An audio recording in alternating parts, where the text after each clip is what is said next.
ministry protocols. We must know this.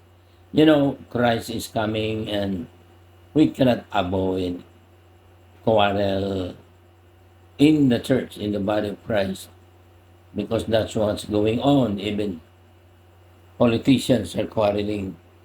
And also in the body of Christ, but at least it will be minimized if we know some ministry protocols. Protocols are just simply knowing the rules, conduct,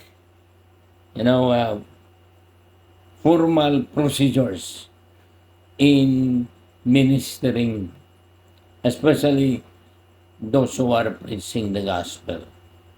Please let us minimize attacking the body of Christ, attacking co-follower of Christ, because that is untoward, that is not good. And someone, I know, Marlon Agbong in Cagayan de Oro, and because I commented about that fake, sometimes laying on of hands, making money of TVs and Zhao ministry.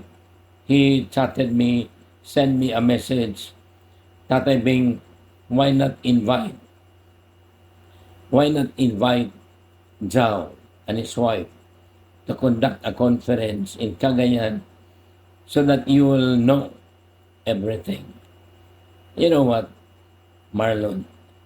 That's not a good way of saying to a man of God that is in the ministry for many years, just for respect, ministry protocol.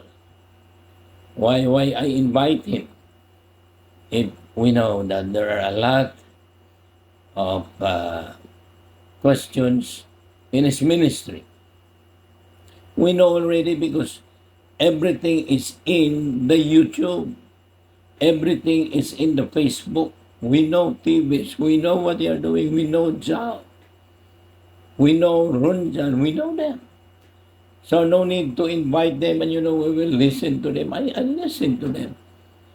And I can say some corrections. Like for example, when Zhao receive or accept the title as the father of prophetic movement in the Philippines, that is not true. The prophetic movement in the Philippines started many years ago. And many conferences, movements about apostolic and prophetic. He is so young and he cannot be the father of prophetic movement. See, and then he's telling to the people that when you use anointing oil, it's not a true church. My God, why can Zhao say that? God is telling that ang kana ng oil, when you lay hands, it's in your hands. It's not a right interpretation of the Bible. In James 5:14, when you anoint oil, only can we find that it's in James chapter 5. Oil is oil. It's different from that oil in your hands when you pray. I experienced that many times. And the apostles were using anointing oil. So why Zhao is telling that if you use oil, that's not a true church? And also Tibes is telling to the world that if we have no healing, signs and wonder, there is no anointing.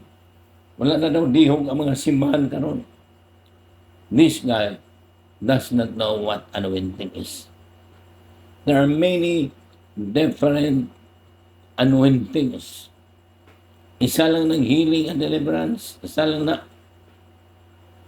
And about healing and deliverance, wa na magkalupig anak nila ni binihing soul winning Billy Graham. Pero wala man sila manginambog. Humble people. Padayon silang humble. Dili pareha ni mga bag-o karon nga pasikat naman dayon. Sila na ang isakto, ang uban sa iyo. Ministry protocol is very important for us to be one force against Satan. Lipay kaayo mi. Mutan-aw ni Tibes, Runjan, Jaw nga mangwali. Mayo. Pero manubra na gani, mangwarta na, mandaot na sa uban, kay sayop ng uban, sila rin sakto, kay Father, wala na. Babaga na nato body of Christ. Ban them. Para makita nila nga dili kay sila kundi si Jesus Christ ang atong ibayaw sa atong ginabuhi. Ministry protocols is very important.